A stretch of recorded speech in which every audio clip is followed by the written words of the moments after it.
Welcome to Sports Econ 101, the show where we discuss sports topics from a business perspective.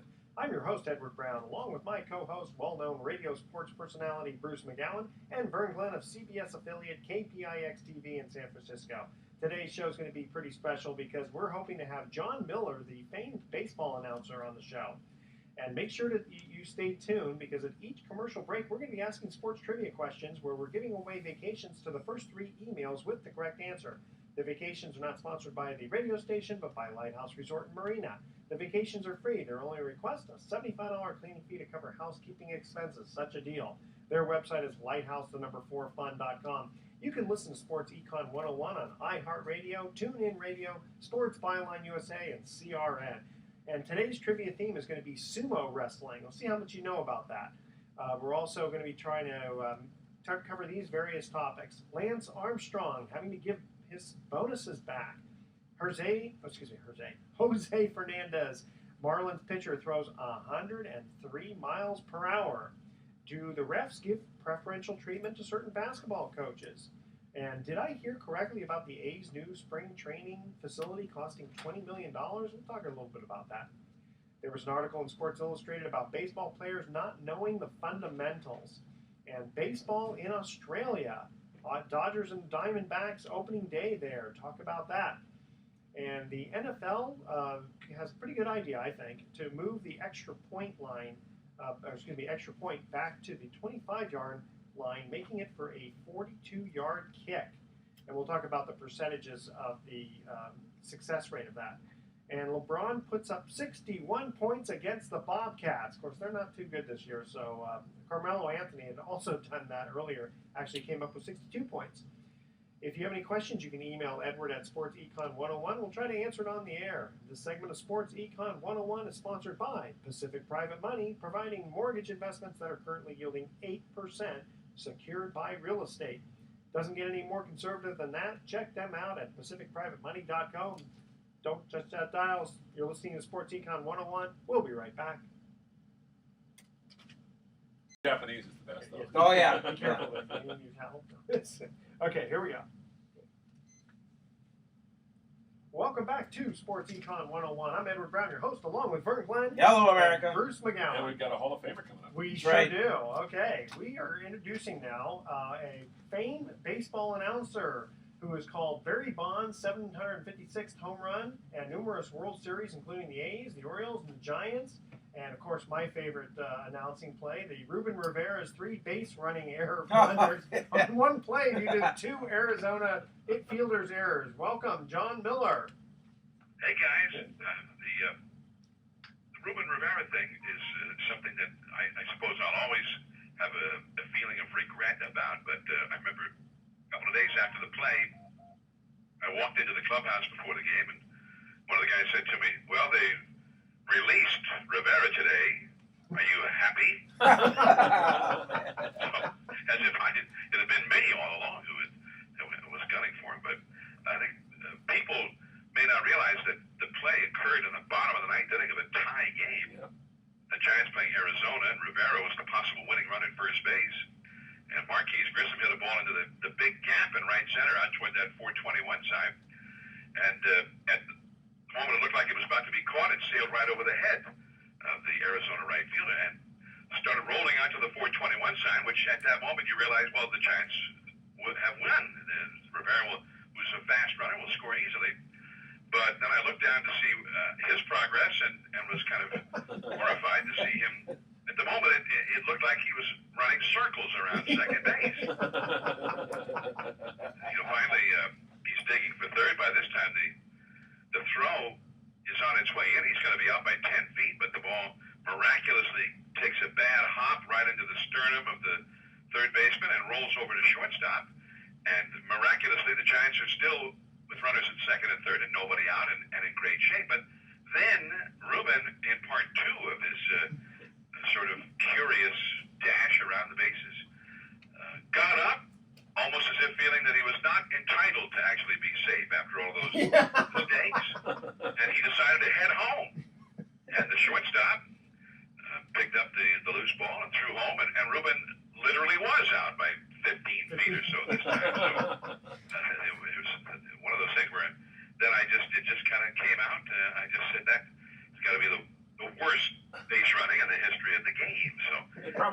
John, did he ever explain what actually happened? Did he say I had a brain lock or something? I never heard any true explanation from Ruben Rivera. Well, as he was coming around second, he looked back over his shoulder, and he thought the right fielder had caught the ball. So then he decided he better beat a hasty retreat to first base, but aren't you supposed to got to retouch second base. He cut across in front of second, and then had to go back and touch second base again, then turned around and started going back to first. And Marquise Grissom, who was almost right on top of him, started screaming at him, said, "What are you doing? Just turn around and go back." And then he started to cut across in front of second base again, and the third base coach screaming at him, "You got to retouch second base." So he went back and retouched second base, which was at that point the third time that he touched second. They want to make sure he definitely touched it. You know, the thing about you, John, I mean, you tell it like it is. I mean, I go back to Baltimore with you when you were doing games with Joe Angel. I mean, you just that's what makes you stand. I mean, yes, you have to kind of call the game, I guess, from a home team side. But I mean, but if something like that happens, I mean, you have to tell the folks just how it is. Well, it wasn't necessarily the worst base running in the history of the game. I really would not be qualified to make that assessment. Merkel's I'm not nearly old enough to know about certain base running misadventures decades ago, but it was a little bit of hyperbole. And then, I don't know, a year or two later, a few years later, doing the World Series on ESPN Radio, the Cardinals playing the Red Sox, and the Cardinals couldn't get anything going in that series. They ended up being swept in the series, and their offense just got shut down. And the Cardinal pitcher was at third base, and there was a runner at first, and there was a ground ball hit to second. The infield was playing back for the double play. They were going to give away the run to try to go to the double play. Well, the runner at third stopped, and only after they took a look at him and saw, well, he's just holding on, I'm going to go ahead and get the double play. So they then threw the ball to second, got the out there, and then he started toward the plate, and the guy with the ball at second base said, well, I can nail him. So he went ahead and threw home, and he was out. I mean, he was out by 35 feet. And the guy conjured up that same bit of hyperbole. I said the same thing all over again, as if I were outraged by it. But it's the worst base running in the history of the World Series, or whatever. So I thought, man, you don't want to get outraged. You want to. That's what I was going to ask you, John. Describe something accurately, but you don't want to stop being outraged where you feel personally betrayed or personally it's an affront to you. That's not exactly part of the job description. Well, John, if you remember, the 2010 World Series, Lincecum, he's got a perfect situation to go ahead and throw him out at third base, and he's running the player back, and he just kept running, and he's got the ball, and he's faking, he runs him just back to the bag. You remember that? Absolutely. Yeah. I kept yelling at the TV, throw the ball. And I'm thinking, how do the announcers just kind of keep it cool without, adding their own extra, emphasis of coaching? Well, Lincecum himself offered up when it was asked about it after. He said, well, it was, and I think he used the word brain cramp. Yeah. And he says, I was a little overexcited. It was the World Series. Sure. And I was having a hard time containing all that adrenaline and all that excitement. So, and I just completely lost sight of what the game situation was there. And which is, I think, one thing you have to always appreciate about Lincecum, because he always, whether he's getting his brains beat out or pitching a no-hitter, he always meets with the press and discusses it. It gives you a refreshing candor. And sometimes when things have not gone well, guys don't want to have to. Sure. I was going to ask you about that, John. All over again. John, I was going to ask you about that because you've been around for so long, and you don't have to do these post-game situations with all the other reporters asking the tough question. You get to do the pregame show, and then you do your raps and so on. But you must have heard some stories about, especially Tommy Lasorda, who could pepper his language with some rather salty words. You mean when somebody asks him what he thinks about somebody's performance? I mean, what's your? You must have gotten along pretty well with Tommy, but do you have any good Tommy stories that we might not have heard? Well, the story I remember from Tommy Lasorda was going out with Tommy and Bobby Valentine, who are the best of friends. And Tommy always wanted, for him, the perfect world would have been that one day he would retire as manager of the Dodgers and bring in Bobby Valentine as his replacement. That was always the scenario that they had hoped for and planned for. And, you know, they were like relatives. It was almost like Tommy was a father figure to Bobby Valentine. But I remember being, it was the bat dinner, the annual baseball assistance team fundraiser in New York. And I was had the honor of being the MC of the dinner. And they invited me to go down to Chinatown, way down in southern Manhattan, after the game, and the guy, or an Italian restaurant or whatever it was, you know, Little Italy, which the two places now sort of overlap one another. But the chef, the owner of the restaurant, was a friend of Tommy's, as how many chefs in every city were friends of Tommy. And so I thought, well, this is too good to pass up. And so I went with those guys down there, and they were telling all these great old stories. But the one that always stuck with me is Bobby Valentine had never discussed it with Tommy. Bobby was playing in the minor leagues, and Tommy was the AAA manager for the Dodgers. Hey, tell you what, hey, John, stay with us. We have to cut to a quick commercial break, or the station's going to kill me. So stay with us because we want to hear Hold that thought. Hold that thought. And we're also, when we come back, I want you to do some impressions. I'm going to do now my Mel Allen this week in baseball. That is our theme, baseball. Okay, here we go. Only one third baseman in the first 100 years of the major leagues was able to take 4 batting titles. Who was it? The first 3 emails with the correct answer win a free 3-day 2-night stay at the Lighthouse Resort. Email edward@sportsecon101.com. The answer to this question: only one third baseman in the first 100 years of the major leagues was able to take 4 batting titles. Who was it? Don't touch that dial. When we come back, Jon Miller is going to finish off his story. Okay. John, was that Pie Trainer or Brooks Robinson? Maybe? John would know this, I bet. You got any Batting titles? Yeah, what do you think? Yeah, I don't know. I don't have any idea. Yeah, I don't either. I mean, Brooks Robinson won. Did he win 1 or 2?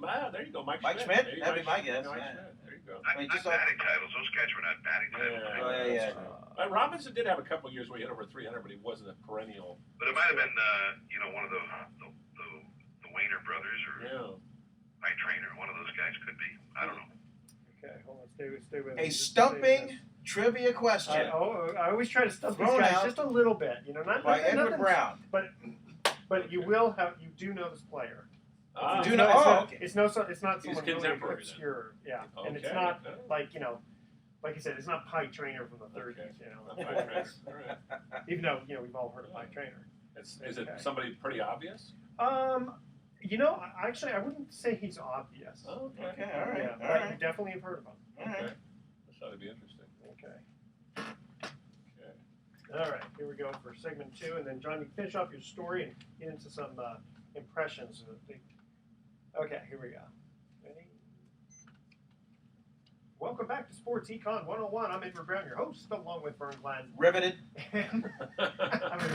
and Bruce McGowan. What can I say? Okay, when we cut to the first commercial break, we asked this trivia question. Again, the theme is this week in baseball. No, it's just baseball. Okay. Only one third baseman in the first 100 years of the major leagues was able to take 4 batting titles. Who was it? Well, Vernon picked. You picked Mike Schmidt. I went Mike I Schmidt. think so. Not Mike Schmidt. And it's not Pie Trainer. It's not Pie Trainer. You ready? Yeah. Bill Madlock. Bill Madlock. Yeah, he did it for How the about that, Cubs. John? Yeah. Wow.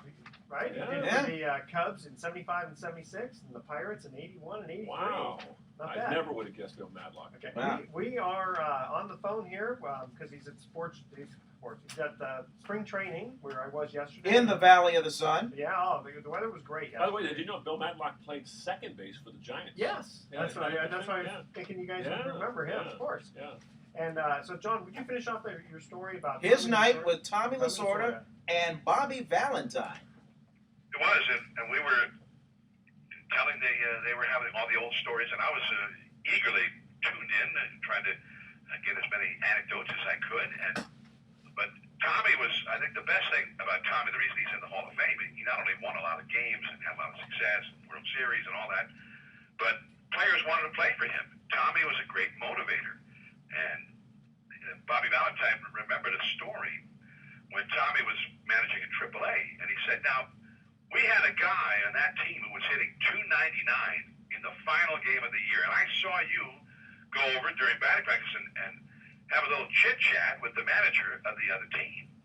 So our guy was hitting leadoff that day, and he laid down a bunt, and he was an excellent bunter. The third baseman, though, was playing 25 feet behind third base, so he easily beat out the bunt. And I always thought that had something to do with your little chit-chat with that opposing manager. So Tommy told the story that even Valentine did not know. And he said it would be great for this guy in AAA if he hits 300. For some reason, it just looks a lot better than 298 or whatever. Mm-hmm. And so he said, here's what I'll do. You have your third baseman play very deep. He'll bunt, get the hit. Now, as he gets his lead off first base, he'll stumble and fall, and you pick him off. And that's exactly what happened. The guy gets hit, batting average over 300. Then he gets picked off, and everybody's happy. It was a win-win. And then Bobby always remembered that and always thought that maybe something like that was going on, that there was a little conspiracy. And indeed there was. So now that guy, and I don't remember who the guy was, or even if I do, I don't think I want to say his name on the air, but that guy ended up playing in the big leagues for Tommy. And guys, he would do anything for Tommy. He would play as hard as possible. He always felt like he owed Tommy a big favor. But hopefully I think Tommy was somebody who understood human nature, and so that story really, I always thought that story really goes with Tommy Lasorda. And hopefully Tommy would remind him not to stumble next time. But oh, he ordered him to stumble. That was the whole point. That was the deal. Yeah, just for the future. Like, okay, from now on, don't stumble anymore. Though we need these wins. So, can we ask you to a couple of your impressions? Apparently, Vin Scully is one of your favorites. Probably one of the most heavily requested of you, I would imagine. Well, I think the great thing about when you broadcast baseball and you're at the park every day and traveling around the league, the ballparks all have a little bit of a different feel, a little different flavor, and then you get a chance to meet with the different and sometimes legendary voices of the game. And Benny was always one of my favorites. For me, probably the greatest baseball play-by-play man there ever was and ever will be. I think that the ability to give you the moment and to capture the emotion, the drama, the tension, the excitement of a game and a big moment, and as well bring you stories that always seem to be apropos to just weave them into the action without getting in the way of the action. That was the hallmark of Vin Scully. That's why he was and still is so great as a play-by-play man. But I always thought, most of us, me, Dwayne Kuiper, Dave Fleming, Lon Simmons, my favorite, as the Giants broadcaster when I was a kid, we just speak English, right? We say, here's the curveball, low and outside, ball 2, 2-1. But Vinny's much more elegant than that, right? Vinny's the 1-1 pitch on the way, curve low, ball 2. Dodger Baseball brought to you by Farmer John, freshly dressed Eastern fed, pure pork sausage, easternmost in quality, westernmost in flavor. You ever wonder if Vinny talks like that at home? Does he wake up in the morning with his wife? Good morning, darling. Welcome to the Scully bedroom. Hey, John, I'll tell you this. I saw him in the press box one time, and I'm not making this up. He had a little break where he wanted to go to the bathroom, and he said, this is not on the air, he said, "Say, friend, do you know where the bathroom is? Why, it was over here last year." I fell out of my chair. It's amazing to me that he looks the same as he did 30, 40. I mean, he's aged, obviously, but he still looks like he stepped out of a wedding, little guy on top of the wedding cake almost, doesn't he, John?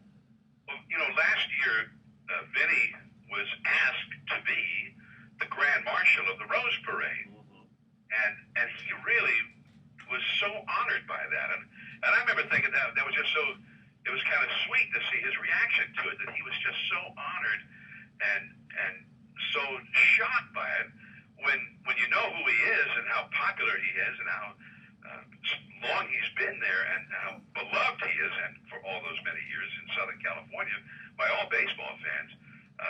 Of course he would be. What took him so long to get around to it?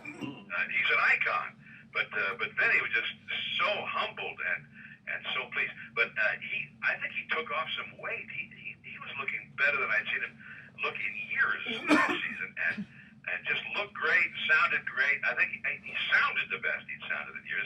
I had to tune in the postseason to on my little MLB app on my iPhone because I could hear Vinny's radio broadcast. He did the postseason on the radio because there's no local television, and he just sounded like $1 million. So it was great. And Vinny, he's 86 years old. Wow. That's amazing. Wow. It's going to be his 65th year as a broadcaster for the Dodgers. He was there when Bobby Thompson hit that fabled home run to break the hearts of the Dodgers in 1951. Sitting in the booth, he wasn't on the air. Red Barber had the call for the Dodgers network, but he's the walking history of the game. And then to see him walk in, it's just always a treat, and you hope that he's not even close to the end, and he's going to go on for years and years and years yet. Well, John, I was going to ask you, in all the years that you've been announcing, what's been the most exciting or what's your favorite announcing? Well, I think there's so many. I've been involved in no-hitters and perfect games and World Series. I did the World Series on ESPN Radio every year from 1998 through 2010. And the Giants making it to the World Series and then, of course, winning the World Series in 2010, that was a great thrill because they had never done it since coming to San Francisco.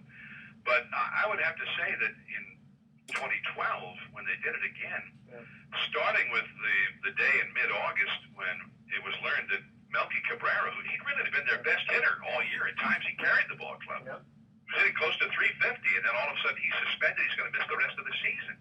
And everybody was in a state of shock.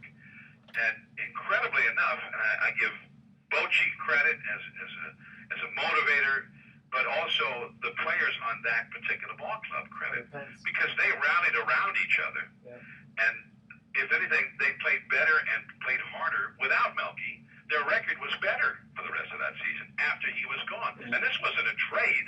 They didn't trade Melky and get some other player.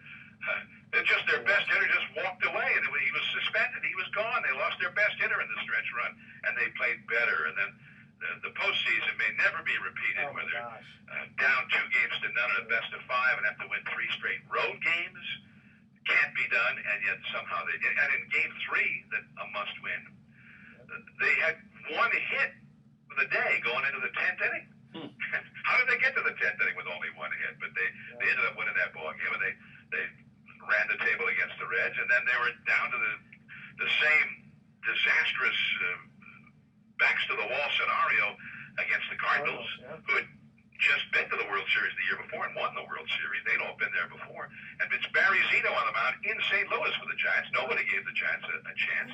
And Barry pitched the great game, and the Giants won. And then, again, they never lost again. They ran the table to get to the World Series.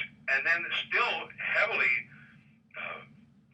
favored to lose to the Detroit Tigers of the American League with Verlander, Miguel Cabrera, Prince Fielder, and a lot of big stars.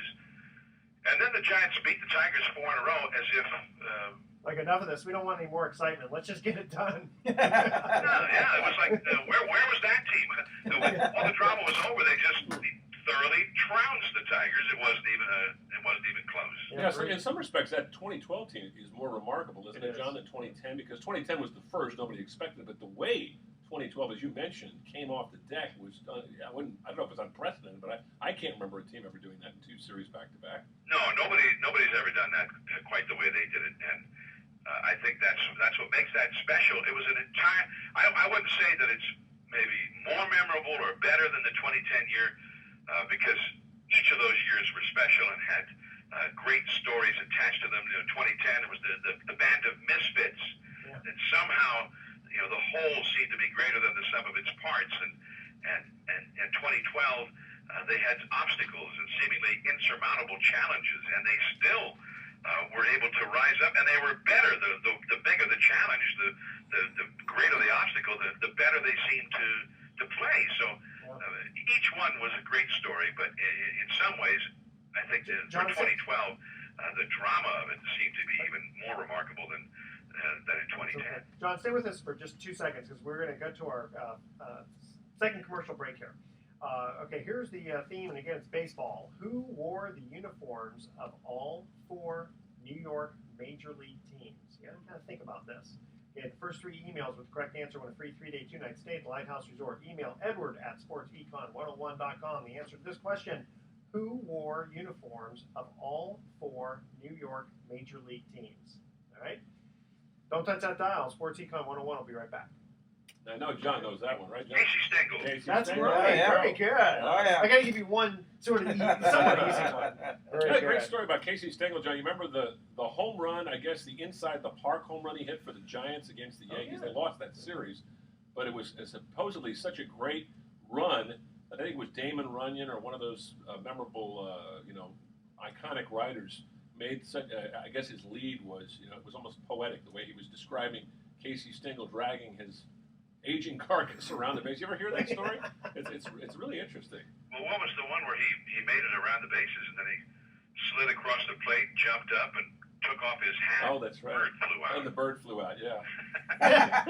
Did you ever? Casey was pretty much done with baseball by the time you were getting into it. He was kind of at the tail end. But did you ever run into him, John? At any Well, he was with the original Mets, and then I didn't get into baseball until 74, 10 years right? after that. Yeah. But he was Well, around. I He was around. What I'm saying is graduated he from high school was till 69, so around the game, so you probably had. I saw him at Yeah. the 1974 World Series, my first year in baseball. He was at the World Series just as one of the, baseball greats. Sure. He happened to be hanging out, and he looked ancient. He had to be in his mid-80s or even late 80s by then. He was quite a character. Well, John, I don't know if you want to stay with us for just a couple more minutes. Well, yeah, whenever you. Oh, okay, because there's a couple of baseball things I wanted to get into here. So Also, since he's in the Valley of the Sun, I mean, he's done a few games. Yeah. I'd just love his expectations on the yeah, absolutely. 2014 Go ahead and San Francisco Giants. Yeah. ask him. Okay, Yeah. here we go. Ready? Welcome back to Sports Econ 101. Again, I'm Edward Brown, your host, along with Vern Glenn and Bruce McGowan. That one's wide outside.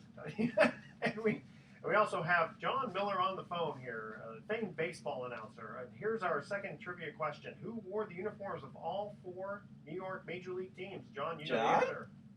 Casey Stengel. Casey Stengel, yes. Brooklyn, 1912 to 1917. The Giants, 21 to 23. Yankees, 49 to 60, and the Mets, 62 to 65. And Vern's got a question for you. Yeah, John, you've had a chance to do a few spring training games. I was just curious to know what your impressions are of this 2014 San Francisco Giants ball club. Well, I'm an optimist by nature, so I'm very hopeful that the team will be good and a contender. But I really think that this team, the first question will be the pitching. And if the pitching is good, then I think everything else could fall into play. The pitching has been the foundation for the Giants' success these past several years. But last year it was really the reason for their lack of success. Although the offense wasn't that great either. But Matt Cain needs a big rebound. Tim Lincecum after a good second half. Can he put together a full season like that? And I think there's reason to be optimistic in both of those cases. Cain was excellent the last really 4 months or so of last season. His numbers were very comparable to his previous full seasons.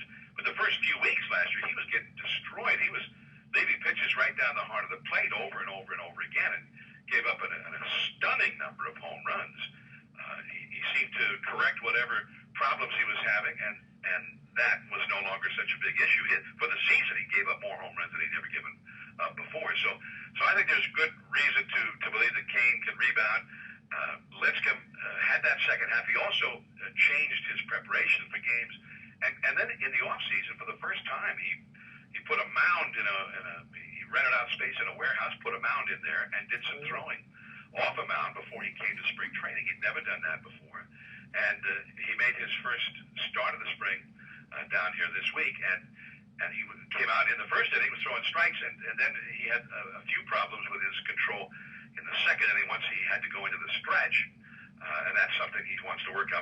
But no runs, and he had the one walk, and I think there's a lot of reasons to believe that Lincecum, who is such a fierce competitor, will rise to the occasion. Now he seems to have more of the veterans, more mature approach to preparation for the game, taking it more seriously. So, and Tim Hudson, I think, a fabulous acquisition by the Giants, coming back from the very serious surgery on the broken ankle from last year on that play at first base, and showing no ill effects from that. think they have him lockering in the corner of the clubhouse with Matt Cain and Tim Lincecum and Ryan Vogelsong and Madison Bumgarner. All the starters are over there together, and I just think he's a great role model for Cain and Lincecum, who've been the men. They've been the guys for the Giants for a long time, and now they don't have to be. Here's an elder statesman of the game who's had tremendous success, and I think he's a good resource for them to bounce things off of, as well as I think he's going to be a great addition to that rotation. He still has plenty left in the tank. And Madison Bumgarner, I don't think we even know how good he's going to be yet. He's getting better and better, and he probably is the ace of the staff right now. So I think there's good reason to think the pitching will be better. And conversely, I think the offense, with Pablo coming in sleeker and trimmer and in better shape, we all know, Giants fans know, what Pablo can do when he's healthy, but mainly when he's in shape. We've seen him hit 320, 315, and 325, and 25 homers, 20 homers. So I think there's reason to believe that Pablo could rise to the occasion there in a contract year. And you still have Posey and Brandon Belt, who is suddenly seeming to have found himself the last couple of months of last year. If that's the real Brandon Belt now for a full season, the sky's the limit. And suddenly you added Michael Morse, who Bruce Bochy really wanted added to this lineup. And he had a lot of injury problems last year, and his numbers were terrible. But Bochy focused on the 9 home runs he had by the end of April last year. People forget that. That's the point where he got hurt. But 9 homers in the first month of the season, a great start. And so Bochy just feels like this is a guy who could really add some pop to the left field, where the Giants only had 5 home runs for the whole season out of all their left fielders combined last year. And Morse figures to bat 7th in this lineup. So you got at the top Pagan and Scudero to get on base, and then the 5 straight guys who all have some thump. And I think that lineup could have some real run-scoring capability. If all of that works out, and that's always the thing you have to qualify with it, if all of those guys stay healthy and if they all are as good as they seem like they could be. So, John, let me ask you, we are a national show, so I wanted to kind of get off the Giants for just a little bit, even though that's my favorite subject, is baseball in Australia. Dodgers and the Diamondbacks, opening day. What do you think? It's just trying to expand baseball around the world? I think they're trying to, in a branding effort, trying to internationalize the game. There are several major leaguers who have been in the big leagues who have played, and fairly recently, in the big leagues from Australia. There is a baseball league that goes on in Australia. It seems to have tailed off, though, recently. It did not really hold. And there are apparently some endemic reasons for that in terms of the way the athletic system works down there. But I think they want to go down and kind of excite the people and give them some direct exposure to Major League Baseball and see if they can grow the game in that country. I know that there's a lot of interest down there, a lot of people who really enjoy playing the game from down there. So I think that's the point behind it. And I think every player owes it to his livelihood to embrace that. For the players for the Dodgers and D-backs, it may not be the thing they really wanted to do, to have to open their season down there. They may figure that a hardship, a handicap to them. But I think that, hey, this is the game. You help grow this game. You have some responsibilities other than just cashing your paycheck. So be as good as you can be, and then figure out a way to go down there and make that work and help this game out a little bit. Did they have to? I wonder. I know Zach Greinke didn't exactly feel the same way. Yeah, I wonder if they had to do it for opening day versus just a pre-spring training type. Because it's a lot of travel for what is it, a 3-game series? Yeah, 2 games. 2 games. I mean, that's a lot of travel. The Giants will be hoping that maybe it was a debilitating experience for the D-backs since the Giants open against Arizona. Hopefully extra innings. The D-backs' 3rd game of the year will be their home opener against the Giants on March 31st. So the Giants will hope the jet lag is not quite going away. And then the following week, Arizona comes into San Francisco and plays the Giants home opener. So they'll see a lot of the D-backs right away. And it will be kind of odd. It's opening day, fresh start, clean slate, all that kind of stuff with the new year upon us. But not for Arizona. It'll be game 3 for Arizona already. That's amazing.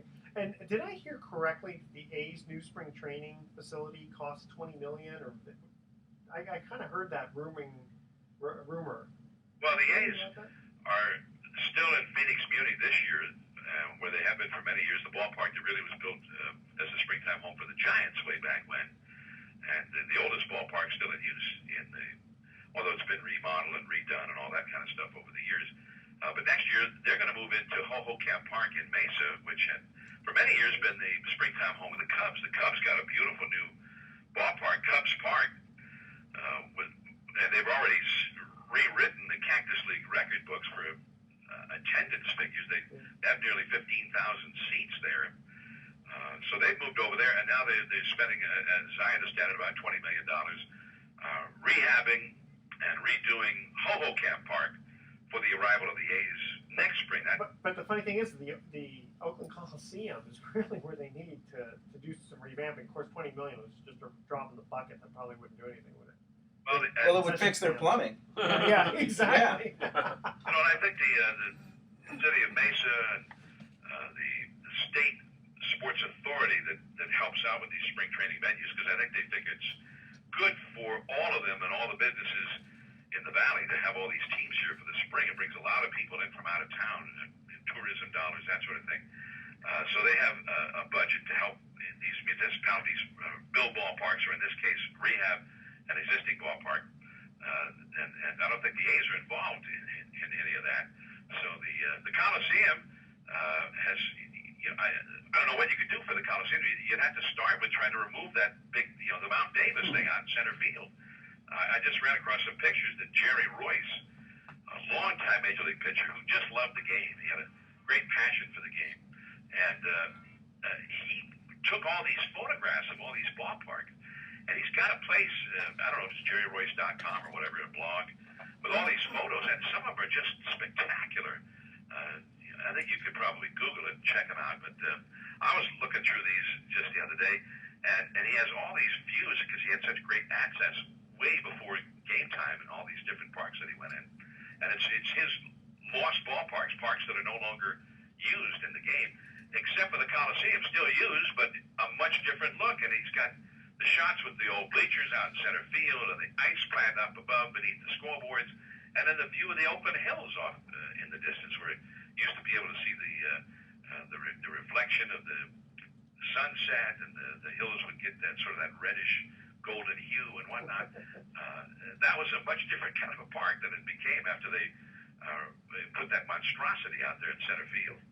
John, I know we're running out on time, but I would be remiss if I did not ask you just your quick impressions on the arrival of Barry Bonds back to the Giants as a hitting instructor, and the farewell tour of Derek Jeter, a guy that I never thought I'd see the day where he was going to retire. I thought this guy would play forever. Well, you're sort of at the opposite ends of the reputation spectrum. How about that? Jeter and Barry Bonds, but and Derek Jeter, always one of my favorites, and I never had a problem talking to him before a postseason game, whether it be World Series, Division Series, you name it, or in a regular season game before Yankees, Red Sox, or whatever, for our Sunday night national telecast.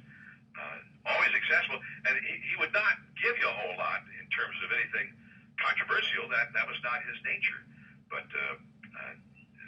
he understood the role, what we were doing, and why we needed to talk to him, and at the same time he understood the role of that he didn't want it to do anything at all that would reflect badly on the Yankees or his teammates, and because he's just a positive guy, and when he had things to say to somebody, maybe that of a harsh nature, he would do it in private, and there would be you would never find out about that. That's for sure.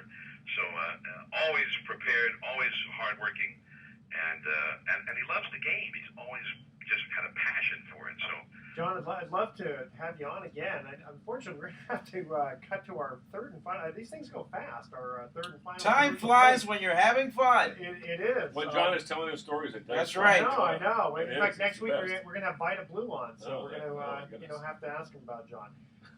John, thank you so much. John, the famed baseball announcer Jon Miller. Thank you so much for joining us on Sports Econ 101. Okay, guys, my pleasure.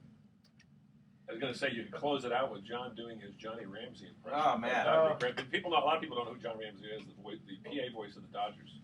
Okay. So, Well, yeah. Okay. Well. Here, Now batting, number 15, Edward Brown. There we go. The fans go wild. Okay. Third final trivia question. In 1999, St. Louis Cardinal Fernando Tatis entered the record books for doing what? First three emails with the correct answer win a free 3-day, 2-night stay at the Lighthouse Resort. Email Edward at sportsecon101.com. Bruce knows the answer. The answer to this question. Pretty sure. In 1999, St. Louis Cardinal Fernando Tatis entered the record books for doing what? Don't touch that dial. Sports Econ 101 will have some closing comments. Most total bases in a game, I think. That's what I think it was 4 home runs and a triple he did. Something like that. I will see. I'm guessing that's what it is. I'm pretty sure that's what it is. I know he hit 4 homers in the game. I just think he hit a triple as well, or maybe a triple and a single or something. Did that sound right to you, Vern? Mm-hmm. You remember that? Yeah. Was it something like that? I think it was most total bases. He went crazy. He had 4 homers and I think he had a triple. Well, we are asking for records. Total bases, I think that's what it is. Because nobody's hit 5 homers in a game. I know that. Except over 2 games. Much over 2 games. Yeah, I remember, who was it? That guy with the Reds. I can't remember his name. Yeah. Back in the 90s. Sabo? No. Big guy. No. No. Dunn? No. No, he wasn't Paul. I can't remember.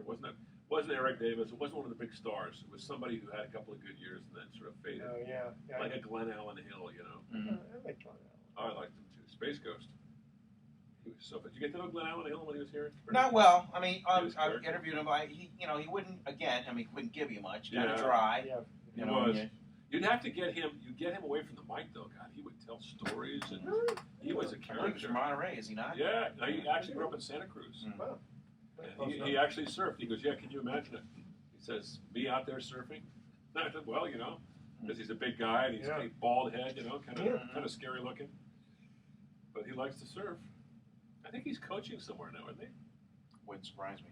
He was bopping Peter McGowan's wife. Remember Debbie? They had quite a little Oops. thing. Yeah, I remember. Oh, yeah. I remember hearing something. Whatever, but wait, we're still on. Yeah, that's right. Oh, sorry. So many theories behind so many that. theories behind it. That's Yeah. right. Yeah. There's no truth to that rumor. Okay. Sorry, Eric. Sorry. No. I forgot that the podcast includes everything. That's right. Everything. Have we ever used any profanity before? No. We've been very good about that. Oh, good. We haven't told any tales out of school. No, that is correct. Okay. Okay, you guys ready? Yes. There we go. This one went pretty fast. Yeah, Perfect. John. Here we go. Welcome back to Sports Econ 101. I'm Edward Brown, your host, along with Vern Glenn, Mm-hmm. Bruce McGowan, Yes, sir. and thank you very much, Jon Miller, for joining us. That was very entertaining.